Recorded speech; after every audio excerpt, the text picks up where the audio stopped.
Hello everyone, welcome back to my channel. Position myself right here in the middle of this beautiful green area, so I have some privacy around and I can deliver to you the words from our new/old Prime Minister Donald Tusk, spoken yesterday in Kraków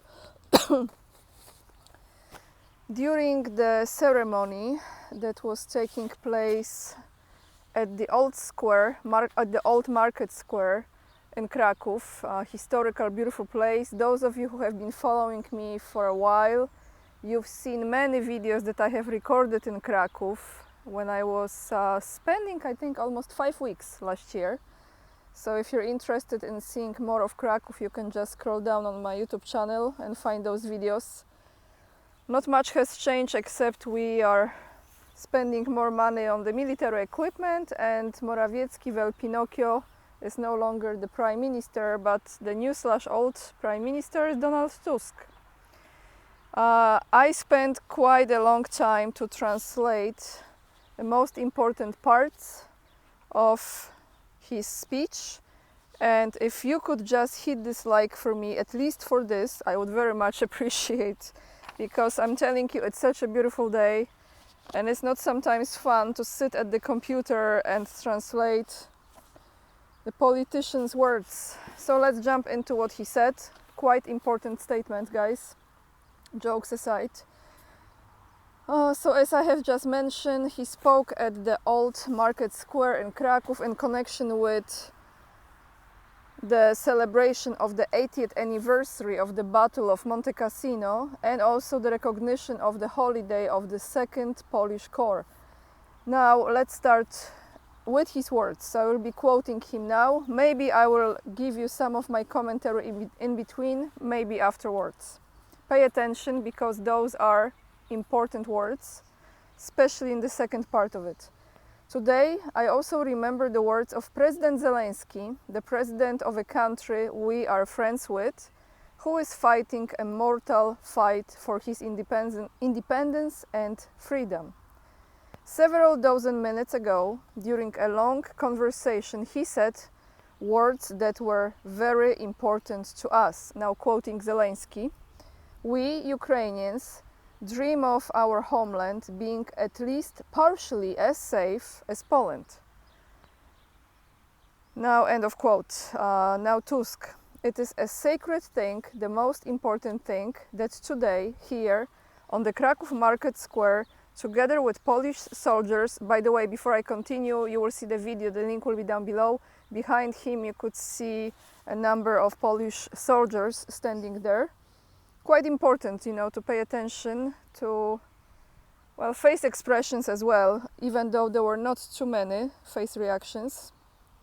It is a sacred thing, the most important thing, that today here on the Kraków Market Square, together with Polish soldiers, we can honestly say that Poland is safer and stronger than ever before in modern history, thanks to you soldiers, thanks to your commands, thanks to the entire Polish nation, thanks to this national, wise, visionary policy that we have been conducting together for 35 years, and the result of which is national security. One sec. National security. What did the soldiers from Monte Cassino dream of? What do Ukrainians fighting east of Poland dream today? About security in many dimensions. And I wanted to say a few words about these dimensions today. Here we are going into 4 dimensions that Tusk introduced, brought to all of us here in Poland, and I guess, not just here, Europe, the rest of the world. So pay attention to this, guys. First of all, the dimension of geopolitics tells us about the security of the Republic of Poland today. This geopolitical dimension of Polish security means permanently embedding Poland in the Western community, in NATO, in the European Union. Yes, this is what the nations east of Poland, not only the Ukrainian ones, are fighting about today. And it is no accident that Western Europe, its institutions, its member states are the objects of progressive aggression. This war, we call it hybrid, it now more and more resembles a real war on the part of Russia and other aggressive states, not coincidentally dictatorial and authoritarian states. Mispronounced for sure, apologies. Because they attack not only the West, not only Europe, not only Poland, because of the conflict of interests, but also because of the conflict of fundamental values. I'm not going to comment here, maybe after, you know what values. And today it is so important for us, for Poles, for the Republic of Poland, that we fulfill role as the leader of the West here in this part of the world. Every day in conversations with European and world leaders, I hear this very word. Poles, you are the leader. Europe will be like, Poland will be like. Europe will be safe if Poland is strong and safe, and that is why our task, together with others, is to protect the Western community, to protect Europe from all forms of aggression about which the prime ministers of European countries and our service reports to us every day. Because it is a threat of aggression, whether it is cyberspace, whether it is propaganda, or unfortunately acts of subversion and sabotage. We hear about it every day. And that is why we must be extremely in solidarity in the entire Western community. This geopolitical dimension of security will not be sufficient without internal security. We talk about it. We talk about this need for many days. Next week, I will inform the public opinion in Poland about the actions of the Polish state against the authors of provocations and acts of sabotage. Because yes, we have been dealing with them on Polish soil in recent weeks. Therefore, I discuss today the influence of our enemies, primarily Putin's Russia, on Europe, on the West, on political life in Poland. We are talking about the need to build a strong, resistant state, also to act of sabotage. Poland will be a resistant state here, and Poland will be painfully merciless towards all those who want to destabilize the situation in our country.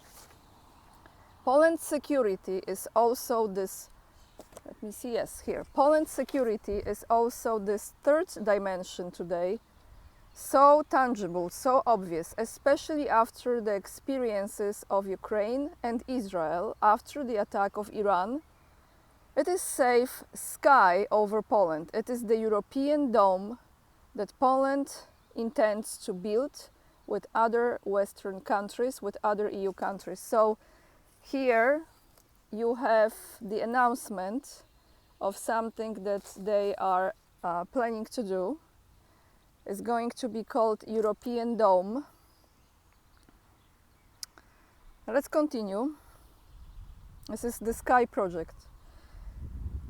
European Dome, because, we are the initiators of this European Dome because we are aware, after the experience of Israel, after the experience of Ukraine, that one country is not able to cope with this effort of a safe dome, safe sky, safe protection over Poland and the region, above all, but also over the entire continent. So a quick comment from me here, because I will go into comments after. So we are taking the role of the protector of entire Europe from now on. That's why we decided to build this satellite component. It will also be helpful. It will not only be an illustration of what is happening on Earth, it will be an element of security in space, because the wars of the future will also take place in this space above us. I have to comment. Are we talking like the wars in the galaxy now, everyone, okay? This is like we're taking this to the next level. Galactic wars, okay? Star Wars. Here we go. Where was I? Sorry, guys. Sometimes, even though I translate it, it's just it will be an element of security in space, because the wars of the future will also take place in this space above us. But this will also be part of this other projects that we have to coordinate with other partners. This requires resources, this requires technology. We provide this.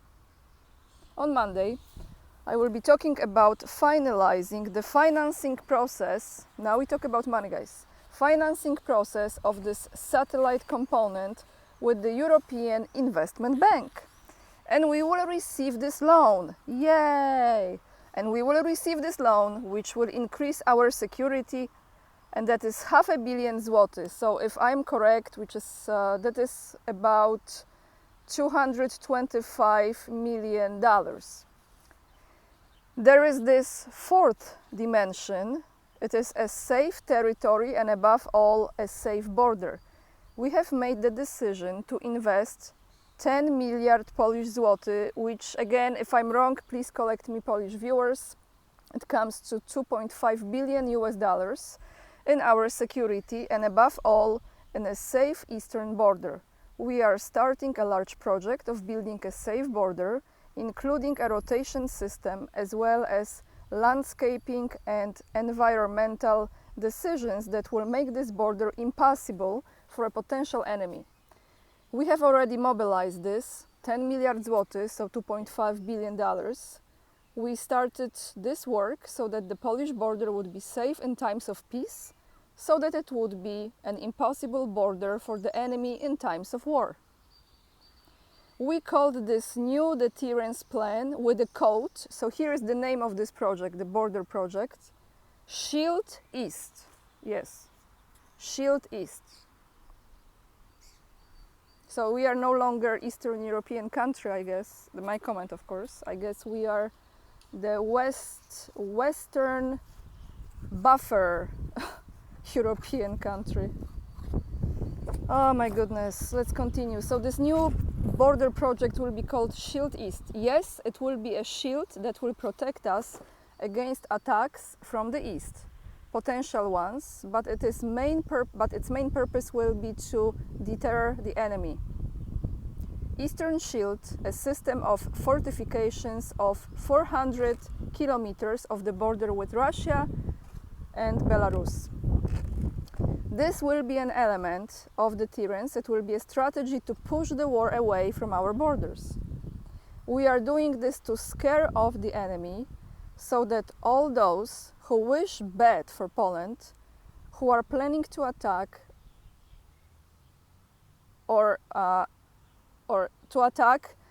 an aggression against allies or our country, can hear from us, from the Kraków Market Square. I will tell you this in Polish first. Wara od Polski, which means, I will say, it's not really, you cannot really curse here because it's not that strong, but it's like back off, stay away from Poland. Poland is strong, Poland will be safe, thanks to its own actions, thanks to its own alliances. And these four dimensions, geopolitical, internal, safe sky and Eastern Shield, ensure our security. I look at the soldiers today, so he turned around and he looked at those soldiers behind him. I look at the soldiers today with such a pride. I want to say that we have also decided that there will never be a feeling of shame or any neglect regarding the equipment of every soldier, and in the near future also every reservists. This is a program under the code name SPEJ. I don't have to explain to the soldiers what this word means. Of course, I didn't know what SPEJ meant, so I look it up and it says SPEJ is actually all airsoft equipment apart from the ASG replica. It includes many accessories that make fighting more comfortable and shooting more accurately. So the name of this new project, this equipment, dressing up the soldiers, and of course, the reservists, will be called Spey. Continuing with new/old Prime Minister Donald Tusk words, the word Spey will mean that the Polish soldier will be equipped and wearing the most modern uniforms in Europe, because he deserves it, not like at Monte Cassino, but as the 21st century requires. Polish soldiers will be a guarantee of security, not only thanks to their courage, but also thanks to their competence of their commanders, thanks to modern equipment, thanks to the latest technologies, and a wise, strategic policy regarding alliances and cooperation with the closest neighbors. So this is the end. I didn't translate the entire speech because I focus on the most important part of it. So now a little bit commentary from me. I always appreciate your comments, the most savvy, politically savvy audience I could ask for. First and foremost, when I look at those soldiers behind him, I was thinking to myself how we are living in a twilight zone, kind of deja vu moment. We have a politician who is speaking about those projects, 4 dimensions. We have soldiers behind him who, if anything happens, will have to go and fight because some elites decided that that's what they want to do. I thought about the uniforms for the reservists. Why? We all know why. And how again Poland is the leader, just like it was in 1939, and actually before the 1939, when they were pumping up certain stories. And then who was first to evacuate? The government. A lot of things he said, guys, a lot of very important things. And even though in my last live stream when I talked to Scott Ritter, he presented this from the military standpoint that there is no chance, as far as it's not going, even if anything happens, those countries will very quickly back off, because we are talking here about the nuclear conflict ultimately. I still have a feeling that something's gonna happen, something not good in the coming months, and they are clearly preparing for it. They have been preparing for a while already, but the same narrative goes on. I felt bad for those soldiers. I feel bad for all of us, for everyone. Unfortunately, this is what's taking place. We don't have to agree with this. I decided to translate this because a lot of people don't have enough information from Poland. They just pick up the titles from the articles or just get a glimpse of it. And if you don't listen to at least most of the speech, majority of the speech, you take it out of the context. So that's what's happening, guys. We will be the East Shield East, however he call it. We will have the dome. If we survive this, we might have the fights in the space. I mean, this is getting like a Czech comedy sense of humor to me. And I want to jump to the next topic because it's a little bit different. It's about Russia. The Russian courts seized the UniCredit and Deutsche Bank Russian assets. Russian courts order the seizure of UniCredit and Deutsche Bank assets, accounts, properties and shares on May 18th. That is yesterday. And let me tell you here, this is St. Petersburg ruling, and it affects 462 million euros, which is 503 million US dollars in securities, real estate and accounts belonging to UniCredit. Additionally, it covers 100% of shares in UniCredit, leasing, and UniCredit bought subsidiaries of AO UniCredit Bank, the Italian group Russian arm, which held 8.67 billion euros in assets at the end of 2023. The same court in St. Petersburg ruled in favor of seizing, I always mispronounce, $260 million from Deutsche Bank, document stated from May 16th. So that's what's taking place.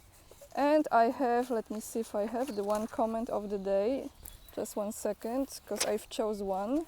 By the way, while I'm searching for, I have it here, but I'm searching for this comment, I will give you tomorrow. I came across a video a friend of mine sent to me. George Soros' money behind the attempt on Prime Minister of Slovakia's life, Robert Fico. So that is another plot. Some of you also left in the comments that Soros is behind it, Soros organizations. So I'm gonna translate it probably tomorrow. I will bring you the translation to that video. One comment from my latest, I think this is from live stream with Scott Ritter, from Stephen Smith. Robert Fico was saying straight out what many of us, what our elected heads to say across the West. The muted rhetoric and or stoic silence of our leaders is palpable. We deserve better. They know it and don't care, and we know they don't care. It's exactly right. We still pray for the recovery of Prime Minister of Slovakia, Robert Fico. In a way, I don't know if it's a good idea to transport him to another hospital because, as you know, there are many dangers along the way. But I would like to ask you kindly for hitting this like today, at least for the translation I made. That will be a huge appreciation for me. Leave the comments down below. You have the link to watch this speech also in the description box, and if you would like to support my work, you have my PayPal, you can buy me a coffee, you have fundraiser, GoFundMe, as well as you can become the member of this channel or the supporter on Locals. I will be making an important announcement in regards to the project that I am about to release with someone. And with this being said, everyone, have a great day, lots of love, and remember, we are the leading edge and we are saving humanity. Bye guys.